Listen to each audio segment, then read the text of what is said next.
pessoal, hoje eu estou aqui com uma pessoa muito importante na minha vida, que conseguiu um horário para mim, viu? Porque estava difícil de conseguir pegar ele.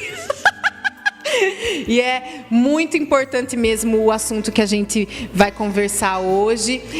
Eu fiz a cirurgia bariátrica, né, como muitos de vocês sabem. Então hoje eu estou aqui com o Dr. Celso Passeri, que foi quem me operou e vai falar um pouco pra gente sobre a cirurgia bariátrica. Tudo bem, doutor? Bom. Tudo jóia, graças a Deus. Então, hoje eu vim aqui que eu quero que você conte para minhas amigas lá de casa como que funciona a história da cirurgia bariátrica aqui em Jaú. Bom, a cirurgia bariátrica aqui em Jaú, ela tem mais ou menos 10 anos de existência já. Ela começou por volta de 2004. Quando a gente começou com cirurgia bariátrica, ainda era nos moldes antigos, com uma cirurgia aberta, com corte. E ao longo desses anos houve um desenvolvimento técnico, né, do procedimento. E hoje a cirurgia é feita por videolaparoscopia, cirurgia por furinho, né? E que isso traz um conforto muito grande para o paciente. Menos riscos também, doutor? Você tira alguns riscos, no sentido que você elimina uma incisão cirúrgica. Então, assim, você diminui risco de infecção, você diminui risco de aparecimento de hérnias, porém, você agrega alguns riscos inerentes do processo videolaparoscópico, né? Por exemplo, do mesmo jeito que você diminui a existência dessas hérnias de parede, porque não tem o corte, você acaba aumentando a possibilidade de hérnias internas do intestino. Por quê? Porque a cirurgia laparoscópica causa muito menos aderência do que a cirurgia aberta. Então a gente precisa ter um cuidado muito redobrado na cirurgia laparoscópica, no fechamento das brechas que são criadas no procedimento. Então, assim, a grande vantagem da cirurgia laparoscópica é no sentido do conforto do paciente no pós-operatório, no sentido assim de dor, tem muito pouco, a intensidade da dor é muito pequena, e isso permite assim que o paciente tenha uma mobilidade muito grande, muito rápida. Quer dizer, é muito comum às vezes a gente operar um paciente no período da manhã e no período da tarde você chega para passar visita no quarto e esse paciente já está sentado.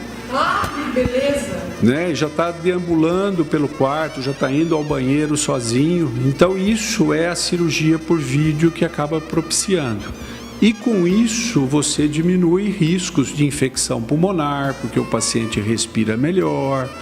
Você diminui o risco de tromboses, porque esse paciente está se movimentando, então formar aqueles coágulos nas pernas que poderiam gerar um quadro, às vezes, de uma embolia pulmonar. Então, assim, não tenha dúvida que o procedimento por vídeo, ele traz benefícios imensos para o paciente.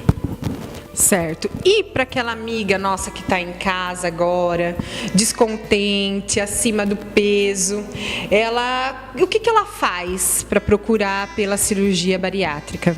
Bom, a cirurgia bariátrica ela tem normas, né, que são definidas pelo Conselho Federal de Medicina. Hoje existe um questionamento muito grande e existe um trabalho das sociedades que lidam com obesidade, Sociedade de Endocrinologia, Sociedade da Cirurgia Bariátrica e Metabólica, tentando mudar um pouco essa normatização da indicação cirúrgica. Por quê? Porque hoje o que existe de regra é simplesmente baseado no índice de massa corporal, que é a relação entre o peso e a altura do paciente. E a gente sabe que isso não é o melhor parâmetro no sentido da indicação cirúrgica, porque você tem às vezes uma pessoa com índice de massa corporal alto, mas é uma pessoa saudável. Você pega aí às vezes um trabalhador braçal que trabalha num serviço pesado, às vezes ele tem um peso alto, mas às custas de uma massa magra, de músculo. Nossa! E você pega, às vezes, uma pessoa com peso menor, que não atinge aquele IMC necessário para indicação cirúrgica, mas é um paciente que está diabético, está hipertenso, tem dislipidemia, colesterol alterado. Jesus! E esse paciente é um paciente que, nas normas de hoje, ele ainda não tem permissão de ser operado. Apesar de ser um paciente que está muito mais comprometido a sua saúde do que aquele paciente com índice de massa corporal alto. Então, existe todo um trabalho que está sendo realizado e isso é mais ou menos uma coisa que é uma tendência mundial. Nós estamos vindo essa semana de um congresso no Canadá, que foi o Congresso Mundial de Cirurgia Bariátrica, e a gente viu que existe um consenso no mundo inteiro, uma tendência, um trabalho de todas as sociedades no sentido de mudar essa indicação cirúrgica, não basear única e exclusivamente no índice de massa corporal. Mas hoje, a realidade que a gente tem é um paciente que tem que ter o índice de massa corporal acima de 40 ou de 35 a 40, desde que ele tenha algumas comorbidades associadas, tipo hipertensão, diabetes, alteração de colesterol, artrose, né, problemas de articulação que limite o movimento do paciente. E já existe um caminho, que é o que eles chamam de cirurgia metabólica, não mais de cirurgia bariátrica, que no fundo é o mesmo procedimento cirúrgico, mas com a finalidade do tratamento das doenças metabólicas. E nesse caso aí, a principal doença é o diabetes, né? Então, assim, em futuro muito próximo, a gente vai ter uma mudança na indicação, favorecendo esses pacientes diabéticos para um acesso mais rápido à cirurgia bariátrica, ok? Hoje esse paciente obeso, descontente, que já falhou na sua tentativa do tratamento clínico, né? Ele tem a possibilidade do tratamento cirúrgico. Hoje, dentro do que se tem de opção na medicina, o tratamento cirúrgico, ele é o tratamento de melhor resultado a longo prazo. Não significa que todas as pessoas que passem pelo procedimento bariátrico, a longo prazo, vão ter sucesso. O índice de sucesso da cirurgia bariátrica, ele está mais ou menos em torno de 70%, 80%. Nós vamos ter aí em torno de 20% de falha, o que não é pequeno, é um índice grande. Tanto que existe também uma tendência mundial de cada vez mais existir reoperação bariátrica. Quer dizer, verdade, estão reoperando? para você ter uma ideia, hoje 15% das cirurgias feitas no mundo são reoperações.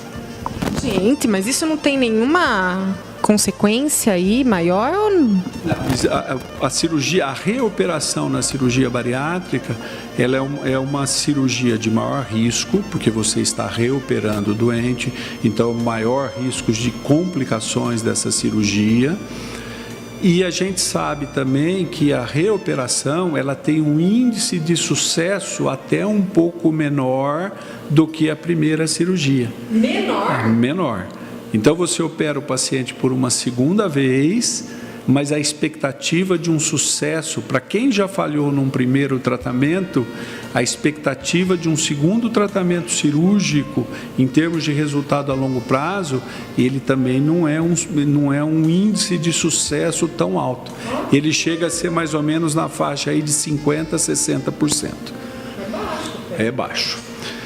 Na verdade, a obesidade, ela é uma doença que vamos dizer assim, que a medicina está conhecendo profundamente de alguns anos para cá, vamos dizer assim, de 20 anos para cá, no intuito, quer dizer, quem trouxe esse avanço muito grande no conhecimento da obesidade foi a própria cirurgia bariátrica, com as pesquisas no sentido de como a cirurgia funciona, qual que é o mecanismo que a cirurgia faz com que a pessoa emagreça, né? Um exemplo que eu posso dar claro para você, assim, o papel da genética na obesidade, né? A obesidade ela não é só aquela coisa de comportamento, né? Antigamente todo mundo olhava para o obeso como uma pessoa desleixada, que nunca se cuidou, que ela é descompromissada com ela mesma. Então é um paciente normalmente que chega para o atendimento com uma autoestima muito baixa, né? Baixíssima. E que ele vem com uma carga da sociedade muito grande, né? Cobrando uma atitude dele, para ele mudar a vida dele. Então, a expectativa que esse paciente tem em relação ao tratamento cirúrgico é muito alto. E a gente tendo esses... Eu toquei nesse assunto porque a gente comentou sobre os índices de falha, que chegam até 20% num primeiro procedimento. Hoje se sabe que a carga genética que esse paciente traz, ela é extremamente importante. Um exemplo que a gente pode dar disso é assim: se eu tenho uma mãe que passou por um procedimento bariátrico e ela foi bem sucedida, se eu for operar um descendente direto dela, um filho ou uma filha, a possibilidade de eu ter sucesso na cirurgia, ele é muito grande, porque a mãe teve o sucesso. Então, a carga genética desse filho, ele acompanha a mãe. A mesma coisa se eu pegar gêmeos. Se eu operei um gêmeo e fui mal sucedido, se eu operar o irmão, a chance dele ser mal sucedido é muito alta. E o que mostra que não é só aquela questão do comportamento. É lógico que ter bons hábitos de vida, alimentação, atividade física, isso é importante para qualquer pessoa. Hábitos saudáveis, né? Mas não é só isso. Nesses 10 anos de cirurgia bariátrica, entre os pacientes de consultório, os pacientes lá do serviço público do Amaral Carvalho, do SUS que a gente tem no Amaral, já passou pela gente aí mais de 1.500 pessoas obesas. E a gente percebe que, assim, 90% das pessoas têm um comportamento no pós-operatório mais ou menos comum. Você tem aquele extremo, que é a pessoa que muda o hábito de uma maneira radical, vira até atleta, ciclista, né? Isso eu tenho alguns exemplos, e como eu tenho o outro lado daquele paciente que continua sentado no sofá, comendo pipoca e assistindo o programa da Karina, não é? Então, eu estou tocando nesse assunto para mostrar assim, desses 90%, que é mais ou menos você que está nesse meio, que faz aquele básico, não é? Você mudou hábitos de vida, tudo, mas não é uma coisa que foi extremamente radical, né? Por que tem nesse grupo do 90%, você tem pessoas que estão muito bem sucedidas, como é o teu caso, e você tem pessoas que não foram bem sucedidas? Então existem coisas que estão sendo estudadas, da questão genética, de questão hormonal. Está saindo muito conhecimento básico nessa área, que em futuro próximo nós vamos ter mais ou menos assim, indicações precisas. Quer dizer, nós vamos selecionar o doente e a técnica cirúrgica a ser realizada, não vai ser aquela coisa única para todo mundo, um tipo só de cirurgia para todo mundo. Você vai ter um paciente que tem uma característica, que tem uma identificação genética, que vai precisar do procedimento X. Um outro paciente com características diferentes, um procedimento diferente. Entendi. Entendeu? Então nós vamos... a tendência eu não sei se eu vou sobreviver tanto tempo para viver isso daí, porque na verdade assim, eu posso dizer, eu estou com quase 30 anos de profissão e eu vivi a história da cirurgia bariátrica, né? Eu vi a cirurgia bariátrica aparecer e estou vivendo esse desenvolvimento técnico da cirurgia bariátrica. E assim, eu gostaria de viver bastante para poder ver aonde que isso vai chegar, né? Porque a gente percebe que nesses 10 anos que a gente está lidando com isso, o que está aparecendo de conhecimento, de desenvolvimento, né? Que mudou, né? Tecnologia, e que assim é uma ciência que está com uma evolução extremamente acelerada. Vou te dar um exemplo que mudou radicalmente a nossa conduta. Antigamente vinha uma moça recém-casada aqui, uma senhora recém-casada, e que ainda não tinha tido filho, obesa. E a gente conversava assim, falava assim, você não quer primeiro ter seu filho, você tem a sua gravidez, depois você opera, aí você já vai depois fazer tua plástica, já fica uma coisa definitiva. Hoje essa conduta mudou. Por que mudou? Porque a gente sabe que a pessoa obesa, a obesidade leva a alterações genéticas dessa pessoa, no gene dessa pessoa, e essa alteração ela é transmitida geneticamente para o filho. Então esse filho lá no futuro, ele vai ter as mesmas características, as mesmas doenças que a mãe tinha. Então, se você operar essa paciente hoje, reverter a obesidade, você reverte essas alterações genéticas e o filho não carrega essa carga genética. Que coisa mais linda que é, né? E isso mostra que o porquê dessa epidemia de obesidade no mundo. Porque ela é uma doença que hoje é considerado um termo médico que se chama epigenético, quer dizer, que é uma doença transmitida por alteração genética produzida pelo próprio meio, entendeu? A obesidade causando alteração genética, é essa mãe transmitindo para o filho essa alteração, esse filho no futuro desenvolvendo a mesma doença que a mãe tinha, e a cirurgia atuando, interrompendo essa transmissão. Então hoje chega uma moça aqui que não tem filho, vamos operar primeiro.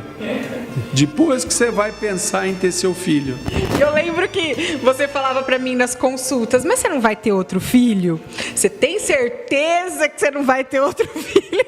Eu falava, não, eu já parei por aqui mesmo. E olha, como que pode, né, mudar tanto assim? Conhecimento científico, é coisas que a ciência vai aprendendo, vai estudando, vai desenvolvendo e nós vamos aplicando na prática clínica, né? E para a melhoria da saúde da população. Sem dúvida. Né? Então, aí a pessoa chega aqui... você falou do SUS, né? Tem atendido muito pelo SUS agora também, né? Então, até 3 anos atrás, Jaú não contava com um serviço público de atendimento ao paciente obeso no sentido do tratamento cirúrgico. Então, assim, o paciente que era obeso, ele precisava ter um recurso de financiamento da cirurgia. Ou ele ia pagar isso de forma particular, ou ele precisava ter um convênio médico que custeasse a cirurgia. Em parceria, o Hospital Amaral Carvalho, em parceria com o governo federal, montou um serviço de cirurgia bariátrica pelo SUS no hospital. Esse serviço está funcionando há 3 anos. Nós já fizemos um atendimento, mais de 700 pessoas nesse período. Hoje o Amaral Carvalho ele é centro de referência da nossa região, da DRS Bauru. Nós cobrimos 62 municípios da nossa região, né? E é um serviço que está extremamente bem estruturado. Hoje a gente tem parcerias com algumas instituições de ensino. Nós temos parceria com a Faculdade de Odontologia de Bauru. Nós temos 2 membros da equipe fazendo pós-graduação em Bauru. Nós temos relação com a Unesp de Botucatu, nós temos o nosso enfermeiro da equipe fazendo doutorado lá na Unesp, todo mundo voltado para essa área de obesidade. E isso tem gerado um serviço assim, de qualidade muito boa, uma qualidade científica muito boa. Para você ter uma ideia, esse ano nós levamos 4 trabalhos do Amaral Carvalho para o Congresso Mundial, participação do Amaral Carvalho no Congresso. Então, assim, é um serviço que me dá muito orgulho estar trabalhando lá pelo SUS, né? onde o paciente tem o mesmo atendimento que ele tem aqui fora, com a mesma estrutura.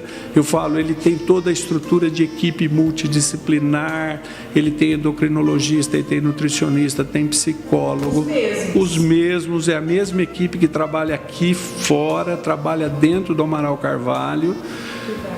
E com resultados bastante satisfatórios, entendeu? Com o paciente sendo seguido, sendo acompanhado, e que, querendo ou não, é o nome da cidade que vai sendo colocado aí na nossa região e no Brasil inteiro. Nossa, sem dúvida, uma beleza. Você quer saber mais sobre a cirurgia bariátrica? Então tem que assistir o próximo programa Karina Andriotti. Beijo.